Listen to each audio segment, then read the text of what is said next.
Entering their 75th year in business is Goya Foods.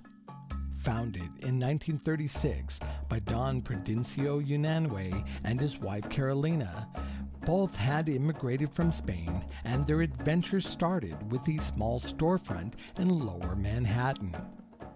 Today, Goya Foods offers 1,800 products and has grown to over 3,500 employees.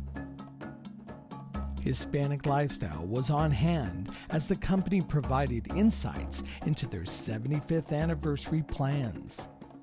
We first spoke with Avelino Fernandez, Vice President of Goya Foods, about their expansion to the West Coast.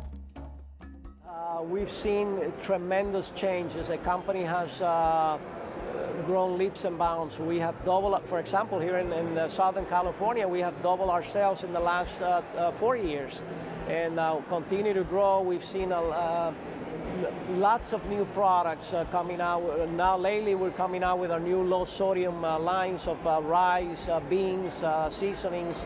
So we're always moving, doing something new. It's funny, you see a movie, one of these videos from 10, 15 years ago, and you know, we've changed. All of us have changed, also gotten older too.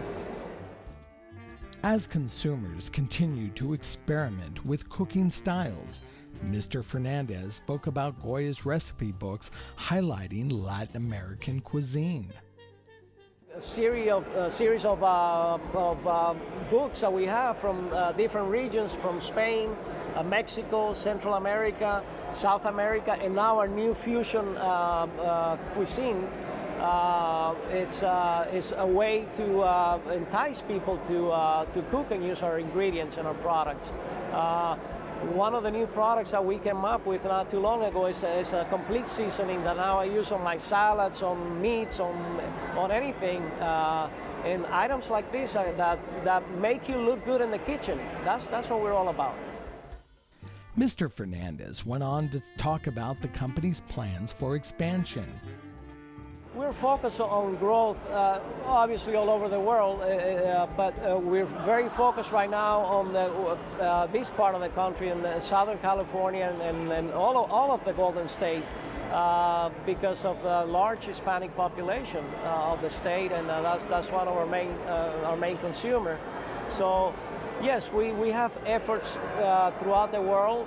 From our facility in Spain, we're focusing obviously through Europe and Africa, and same thing in Mexico, South America, Central America.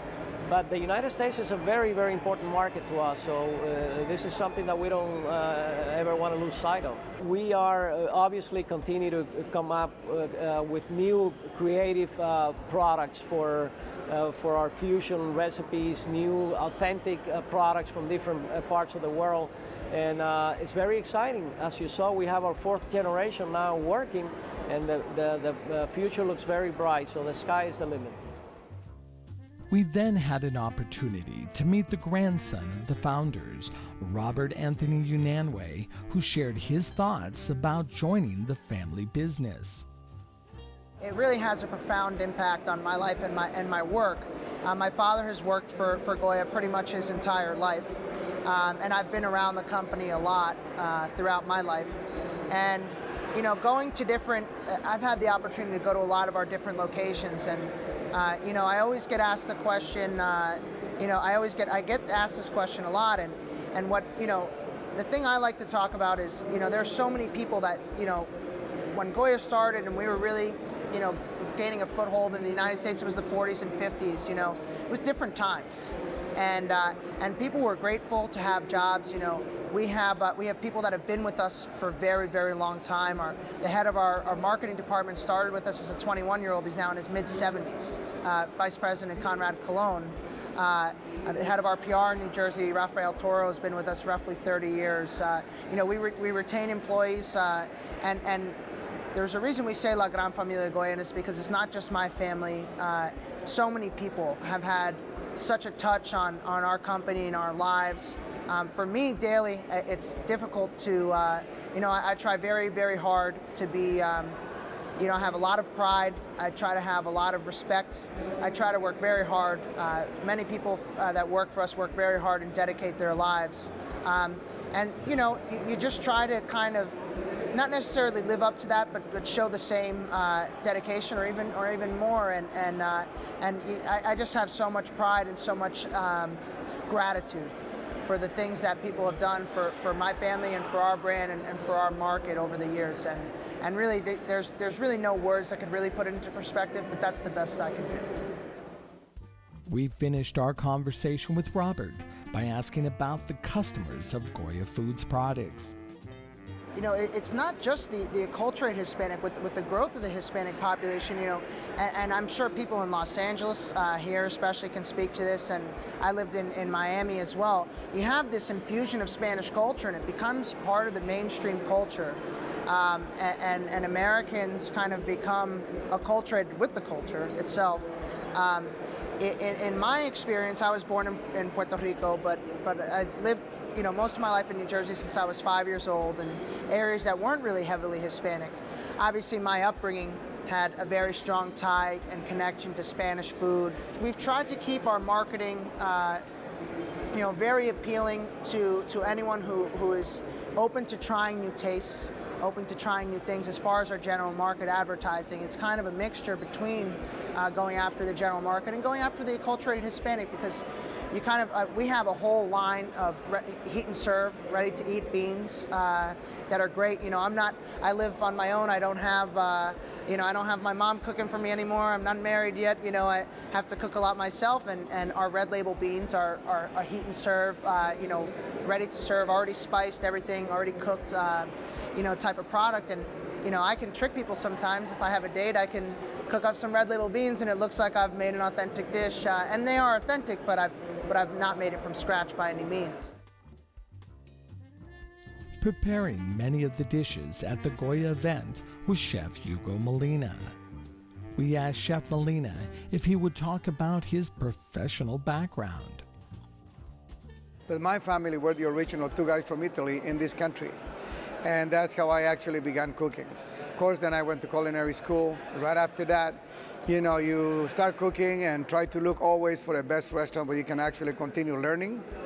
And from there, that's what I did.